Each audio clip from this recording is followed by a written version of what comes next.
오늘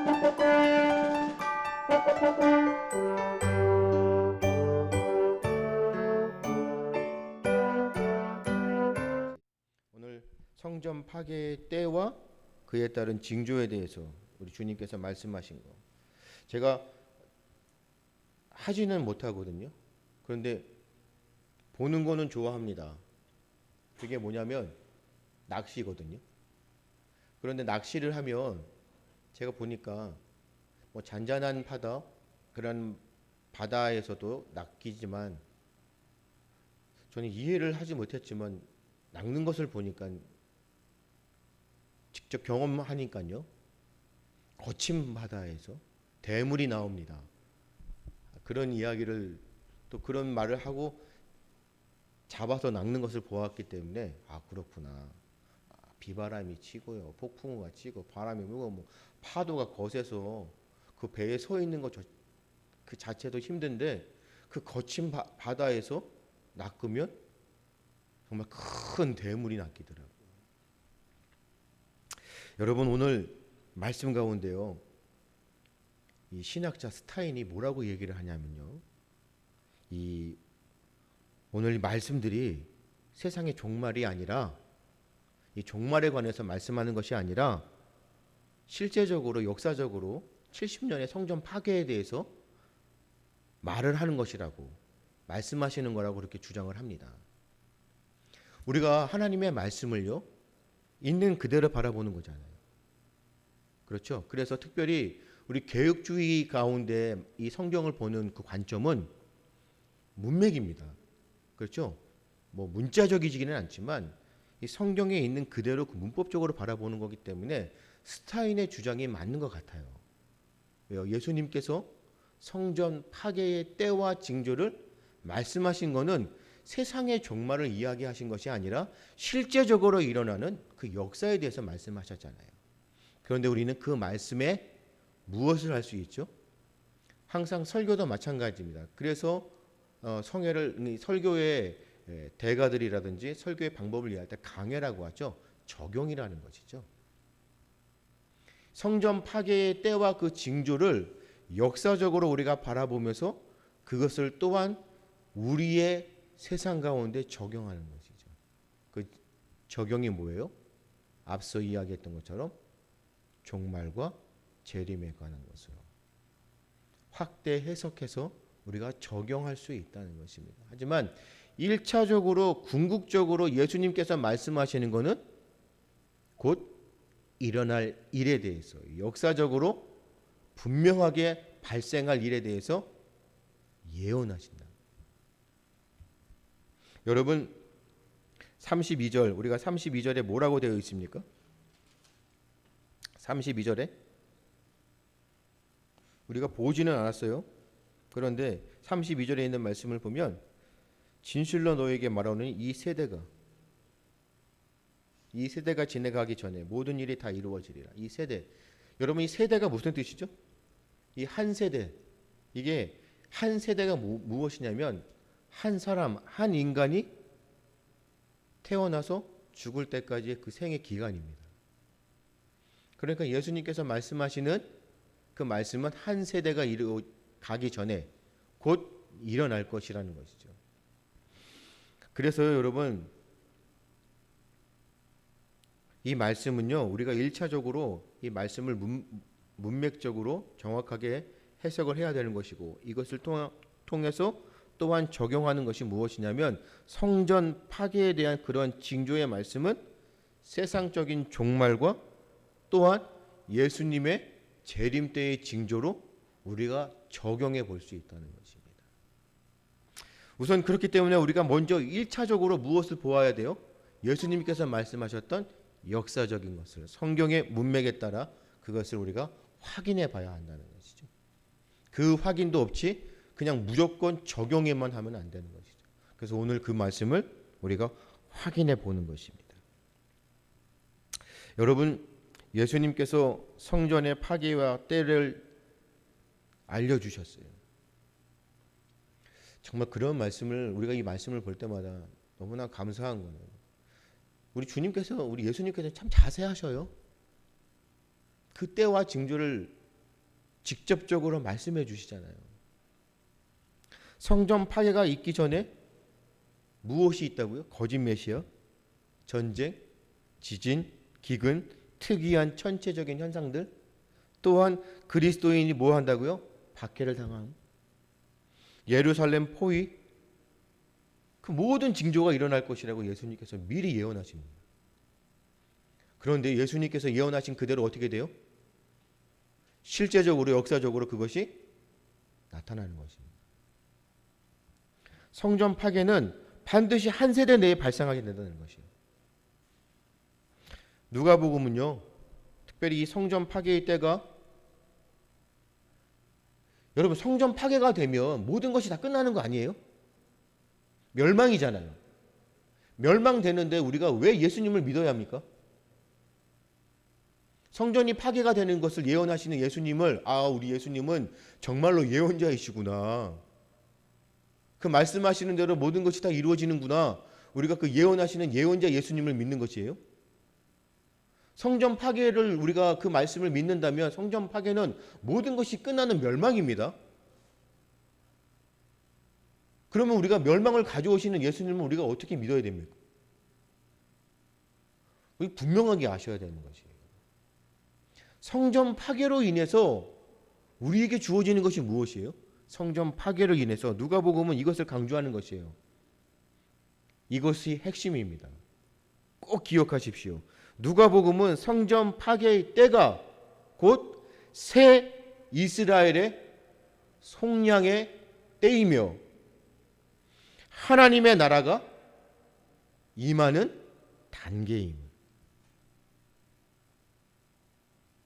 이해하시죠? 옛 것은 버려지는 것입니다. 이제 보라 새 것이 되는 거지.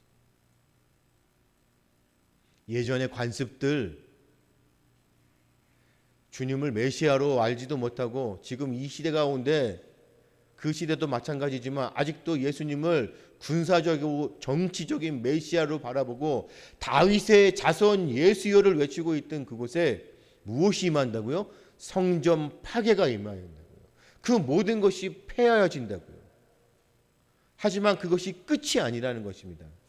그로 인하여 그곳에 새 이스라엘의 때가, 하나님의 나라가 임하여진다는 것입니다.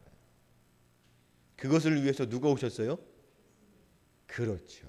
그것이 복음입니다. 우리가 전도할 내용은 바로 그것이에요.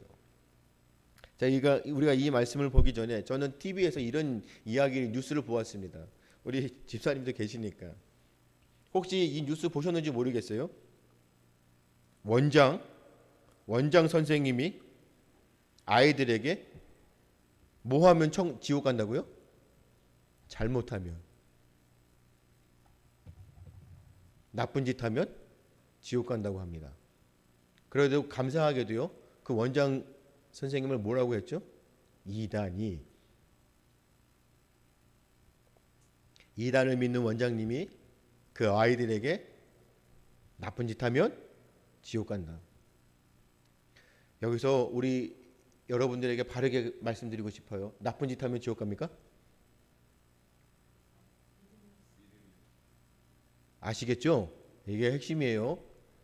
우리는 믿음으로 살아가는 자들입니다. 나쁜 짓 하면 지옥 가요? 그러면 착한 짓 하면 천국 가는 거겠죠? 도대체 이 나쁜 짓, 착한 짓 무엇입니까? 윤리와 도덕적이라는 것이에요. 이 세상 가운데 착하게 살고 선하게 살면 어디 가요?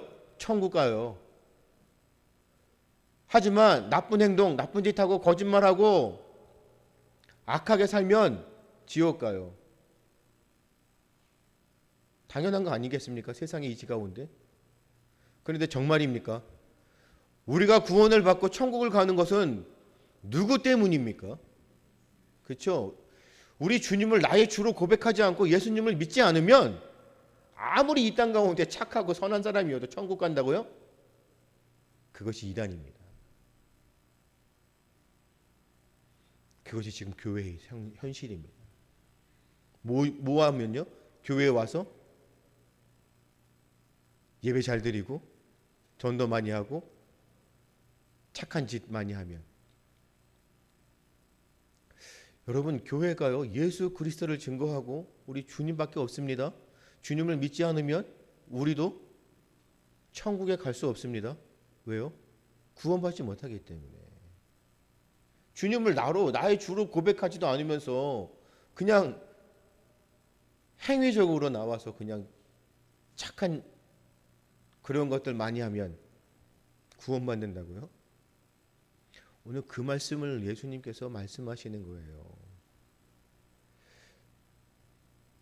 이런 이야기를, 이런 것을 추천받으면서 저에게 같이 동참해 달라고. 지금 이 포괄적이죠. 이 차별, 그것을 반대하는 거에 대해서 참여해 달라고. 그런데 뭐라 그럴까요? 그것을 이끌어가는 그 단체의 이름이 무엇이냐면 뭐라고 광고를 하듯이 그것을 내보이냐면 나는 그리스도인입니다. 그렇기 때문에 포괄적인 차별을, 이 금지법을 반대합니다. 여러분, 무엇을 깨달으세요? 나는 누구라고요? 그리스도인입니다. 그런데 지금 세상의 교회는 나는 그리스도인입니다라고 고백하나요? 나는 기독교인입니다. 뭐가 다르죠? 나는 그리스도인입니다. 우리 집사님들 나가서 나의 신분을 밝힐 때 나는 그리스도인입니다 라고 고백하시나요? 아니면 나는 기독교인입니다 라고 고백하시나요? 많이 하죠. 당신들의 종교가 무엇입니까? 라고 할 때 우리는 기독교입니다 라고 얘기합니다. 하지만 우리는 종교적인 종교인이 아닙니다. 왜요? 우리는 주님을 따르는 그리스도인들이기 때문에. 우리는 종교적인 색채로 종교인의 모습으로 교회 나오는 것이 아닙니다. 왜요? 나는 그리스도인이기 때문에. 나는 주님의 제자입니다. 주님을 닮아가지 않고서는, 주님을 따르지 않고서는 나는 구원받을 자격이 없는 자입니다. 그렇기 때문에 나는 뭐라고 고백해야 돼요? 나는 크리스찬입니다. 나는 그리스도인입니다. 하지만 교회는 무엇을 가르쳐요? 나는 기독교인입니다. 기독교인이기 때문에 뭐 해야 돼요? 착하고 선한 짓.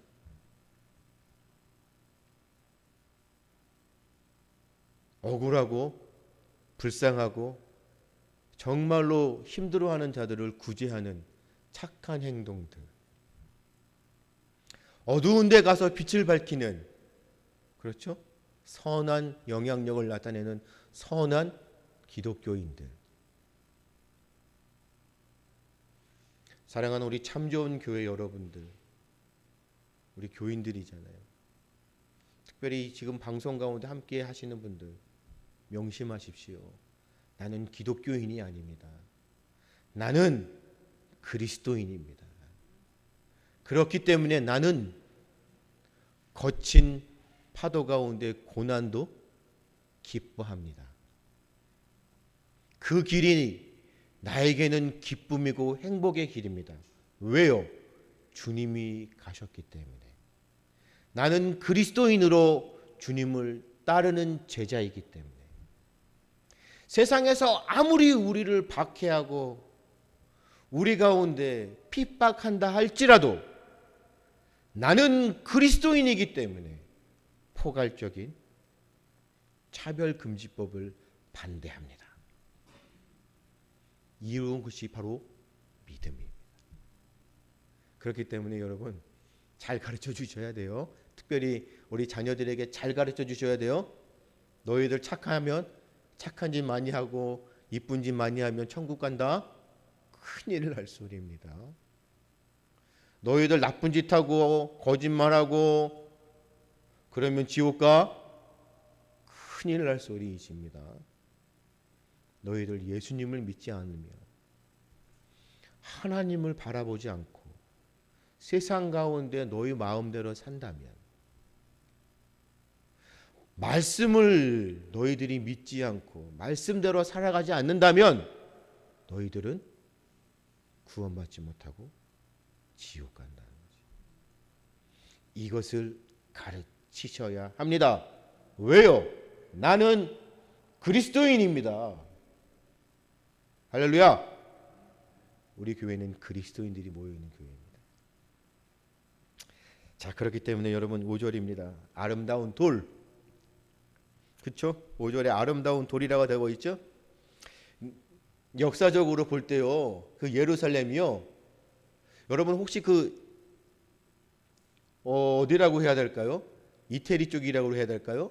이러한 지중해 지역들을 보면 하얀 돌로 막 그런 집들, 벽돌로 저어져 있는 그런 것들 보신 적 있으신가요? 너무 아름다운 예루살렘이 그렇게 됐답니다. 그래서 예루살렘에 오는 그런 여행자들이나 그 사람들이 예루살렘을 멀리서 바라보면 너무 아름다웠답니다. 그래서 그 아름다운 예루살렘의 그 성전들을 바라보면서 이 사람들이 너무 심취해 있는 것이에요. 아름다움에.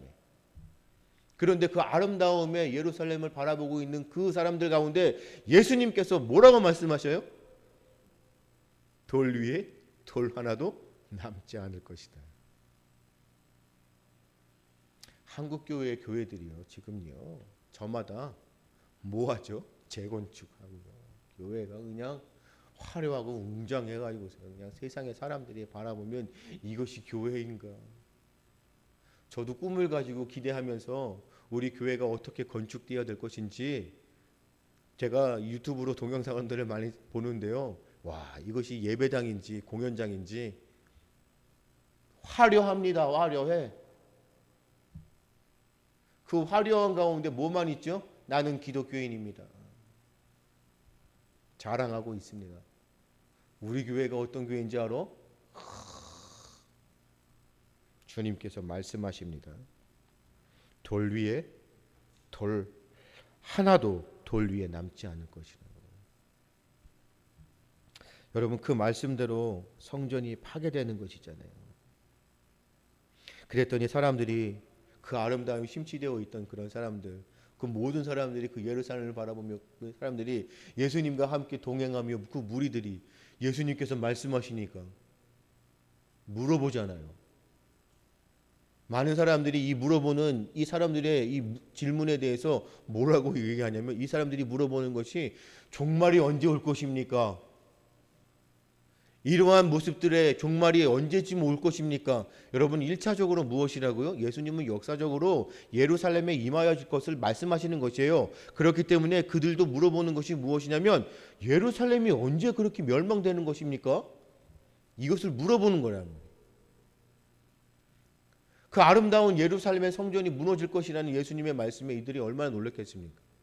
도대체 그러한 것들이 어떻게, 언제, 어느 때, 도대체 어느 때에 이런 일이 있겠사오며, 이런 일이 일어나면 도대체 무슨 징조가? 그러므로 사람들은 이 성전이 파괴될 때와 그 징조를 질문하는 것이에요. 그랬더니 이 8절에 이 다가오는 징조 뭐라고 그러시죠? 8절에 내가, 그러니까 내 이름으로 와서 내가 그라. 진짜 어느 때나요? 거짓 선지자들 너무나 많습니다. 지금 시대만 있는 것이 아니에요. 특별히 누구죠? 우리 예전부터 너무나 잘 알고 있잖아요. 이단 가운데 통일교, 문선명, 요즘에 와서는 신천지, 이만희, 너무나 많습니다. 어느 시대를 가더라도 내가 곧 그라, 내가 메시아이다 이거예요. 그러니 나를 믿으라는 것이, 내 말을 믿으라는 것이에요. 그런데 비단 이것이 그런 이단들만 그렇습니까, 여러분? 우리는 잘 생각하셔야 돼요. 하나님이 주시는 지혜, 성령님의 분별력, 세대를 바라볼 수 있도록. 여러분, 교회들이 지금 메시아가 되어 있어요. 누가요? 지도자들이. 내 말이 곧 진리가 되고 있습니다. 강단에서 선포되어지는 말씀이 진리의 말씀이 선포되어지는 것이 아니라 누구의 말씀이 선포되어져요? 목사님의 말씀이 선포되어져요. 그 말씀을 성도들은, 우리 교인들은 그대로 믿어야 되는 것이에요. 여러분, 지금 우리 한국교회, 특별히 우리는 합동이잖아요. 합동 측. 우리 합동 측 교회가 지금 이 시대, 이 코로나 세대 가운데 교회가 얼마만큼 문을 닫았는지 아세요? 교회를 개척하기도 힘든 이 시대 가운데 지금 어렵게 하나님이 주시는 은혜 가운데 세워져 있는 교회들이 얼마나 무너졌는지 아십니까? 만여 개 이상이 넘어져가 있습니다. 하나님 보시기에 피값으로 세우신 교회가 문을 닫는다? 그것만큼 하나님이 징계하시는, 징벌하실 과인가 어디 있겠습니까? 지금 한국 교회가 지금 그러고 있습니다. 교회를 개척해서 지역마다 하나님의 그 교회를 세우는 힘을 다해야 하는 이 지도자들이 교회를 지금 문을 닫게 하고 있는 것이 왜요? 그냥 하라면 하라는 대로. 나는 기독교인입니다. 나는 그냥 종교인으로 세상에서 사람들 앞에 우리 기독교가 욕먹지 않도록 선한 영향력이요, 저들을 이끌어갈 수 있는, 저들에게 복음의 메시지를 나는 그리스도인입니다. 담대히 외치면서요, 정말로 세상의 그 악과 불의에 대해서 항고 분투해야 되는 것이에요. 내 생각, 내 신념이 아닌 하나님의 진리의 말씀에 빗대요. 하지만 모두 입 닫고 있습니다. 여러분, 그래서요, 모든 사람들이 다 자기가 메시아, 이것이요 그냥 예수님께서 말씀하시는 것이 그냥 예수님이 말씀하시고 끝나는 것이 아니라요, 실제적으로 이 역사학자, 유대의 유명한 역사학자 요세푸스, 많은 사람들이 그것을 검증했어요. 뭐냐고요? 갈릴리의 유다스의 아들 메나헴이요, 서기 66년경 66년에요 마치 자기가 왕인 양 예루살렘에 입성합니다. 나는 메시아이다. 그 사람뿐만인가요? 69년에 시모 비기오라, 이 사람도요 왕처럼 행세합니다. 내가 곧 메시아이다. 여러분, 왕 내가 왕이다, 내가 그다, 메시아이잖아요. 나는 정치적이다, 나는 군사적이다. 그리고 난 다음에 예수님께서 뭐라고 하셔요? 소요가 일어난다는 것이에요. 이 소요는요 마가복음에는 없는 내용인데요, 이 소요는 뭐죠? 그 지금에 있는 체제를 무너뜨리는 거잖아요. 그 무너뜨리는 것을 현 시대 가운데 가장 잘하고 있는 사람들이 누굽니까? 민주노총이죠. 체제를 어떻게 해서든지 무너뜨리려고 하는 이러한 봉기. 그래서요 여러분, 이 소요가 정말로 66년과 70년경에 이스라엘 땅에서 로마, 반로마 해서 전쟁이 일어났었습니다. 그렇기 때문에 이러한 징조가, 소요가 나타나지만 이것은 끝이 아니라는 것이에요. 11절에 전염병도 나오죠. 이것 또한 마가복음에는 없습니다. 그 다음에 무서운 일과 하늘로부터 큰 징조들, 이것도 마가복음에는 없는 내용입니다. 정말 누가복음의 누가는 아주 자세하게 예수님의 말씀을 기록하고 있어요. 그만큼요 누가는 중요하게 생각하는 것이. 그래서 누가복음이 제자도이죠. 또한 누가복음이 이방인을 향한 거죠.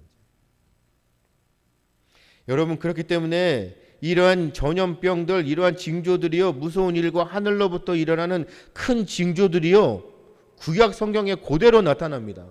이사야서의 바벨론의 멸망, 에스겔서의 이집트 군대의 멸망, 아모스에서는 북쪽 이스라엘의 멸망, 누가복음의 이런 말씀도요, 또한 예루살렘의 멸망과 성전 파괴를 그대로 가르치는 겁니다. 그렇기 때문에 여러분, 유대의 역사책의 이 마카비에서는요, 안티오쿠스 4세가 기원전 예수님 오시기 전에 169년에 예루살렘을 침공했어요. 그런데 그때에 뭐라고 기록하냐면 하늘에 황금의 갑옷을 입고 진군하는 기병들이 나타났다고 합니다. 이것이 무엇이냐면 무서운 일과 하늘로부터 큰 징조들이라고 말씀하시는 것처럼 그 가운데 이러한 모습들이 징조가 나타났다고 역사책이 기록합니다. 그런데 역사학자 요세푸스에 의하면 예루살렘의 멸망 전 이러한 징조가 역사책 전쟁기에 똑같이 나타나는데요. 이런 징조의 모습들이 예루살렘 그 하늘 위에 검과 같이 생긴 별들이 나타났다고 합니다. 이것이 실제적으로 나타났다는 것이에요. 그러한 징조들, 세상의 사람들이 세상을 보면서 이러한 징조들을 보면서 와, 이거 세상이 끝날 것 같다. 예수님이 말씀하시는 그대로 예수님을 믿는 자들이 뭐 한다고요? 12절에 박해를 당합니다. 하지만 13절에 박해를 당하는 것이 복음을 증거하는 기회가 될 것이라는, 이 일이 도리어 너희에게 증거, 그 기회가 될 것이라는 것이에요. 그렇기 때문에 우리는요, 지금 이 시기 가운데 우리가 항상 그냥 현재적인 나타나는 현상을 바라보고 낙심해서 이거 어떻게 합니까? 우리 한국교회 이제는 끝났습니까?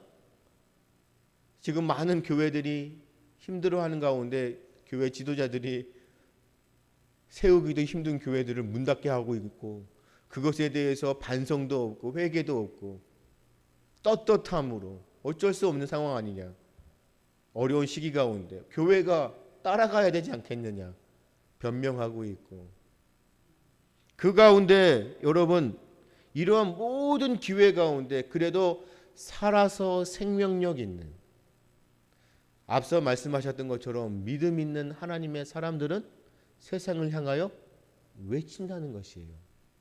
이러한 형상들을 바라보고 더욱더 우리는 뭐라고 외칩니까?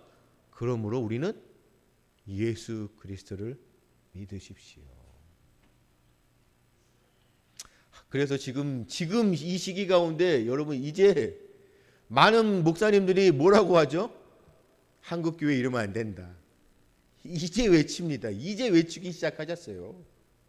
한국교회에 이러면 큰일 난다.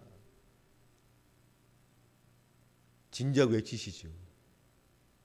모든 거 다 잃어버리시고 이제서야, 그래도 이제서라도 주님께서 그들의 마음을 변화시키셔서 시대를 바로 보게 하시고 깨어나게 하셔서 이제는 외치게 하심에, 한국교회 이러면 안 됩니다. 한국이 이러면 안 됩니다. 하나님이 세워주신 우리나라 이러면 안 됩니다. 외치고 있다는 것이에요. 이 기회가, 고난이, 박해가 복음을 증거하는 기회가 되어진다는 것이에요. 주님께서 우리를 다시 세우신다는 것. 우리 한국교회 이렇게 그냥 내버려 두신다고요? 말도 안 됩니다. 왜죠? 우리는 역사적으로 그것을 바라봅니다. 우리나라가 어떻게 그 하나님을 믿는 나라가 됐는데요. 많은 분들이 불교의 나라, 유대교, 우리가 알고 있는 그 중국의 유대교를 믿는, 아니에요. 여러분들 분명히 아셔야 돼요. 많은 선교사님들이, 제가 전에도 말씀드렸죠. 많은 선교사님들이 나라마다 가서 복음을 증거했지만 선교사님들이 우리나라에 왔을 때 이미 우리나라에는 무엇이 있었어요? 성경이 있었어요. 하나님의 말씀이 이미 저기 북쪽에 있는 평양에 있는 그런 곳에는요, 중국에서 있는 성경책을 가지고 와서 우리나라 말로 벌써 번역한 우리나라 말의 성경책이 있었어요. 선교사님들이 들어와서 너무 놀라는 것입니다. 아무도 선교사들이 와서 복음을 제시하고 증거하지 않았는데 조선의 땅에는 조선의 말로 되어 있는 성경책이 있다. 모든 사람들이 놀랐습니다. 우리나라가 그냥 그런 나라라고요? 아닙니다. 우리나라는 하나님이 세우시는 나라입니다. 그래서 우리나라는 종교적으로 그리스도의 나라, 기독교의 나라고요. 그리스도인들이 살아있는 나라입니다. 하나님이 그냥 내버려 두지 않고 회복하십니다. 회복하시기 전에 뭐 합니까? 바로 예루살렘 성전이 파괴된 것처럼 재정비하시는 것이에요. 그렇기 때문에 여러분 증거가 되는 것이에요. 그렇기 때문에 우리는 박해를 당하고 핍박을 당하고 고난을 당하는 이 모든 과정들을요, 뭐 해야 됩니까? 기뻐하셔야 돼요. 그리고 이 과정 가운데 나를 깨우셔서 세워가시는 주님을 바라보면서 믿음으로. 그 말씀이 어디에 있습니까? 16절 17절은 계속해서 신자들이 당하는 박해를 언급합니다. 여기서 박해의 이 원인은 내 이름으로 말미암입니다. 곧 내 이름으로 뭡니까? 그리스도인이죠. 내 이름으로 말미암아 고난 당하는 자들 그리스도인들이잖아요. 그런데 그리스도인들은 어떻게 하신다고요? 머리털 할렐루야. 박해와 고난 핍박을 당하더라도 내 이름으로 머리털 하나도 상하지 않는다는 것이에요. 도대체 머리털 하나도 상하지 않는다는 게 무엇입니까? 신체가 그냥 하나도 상하지 않는다는 것인가요? 아니면 믿음이 흔들리지 않는다는 것일까요? 그렇죠.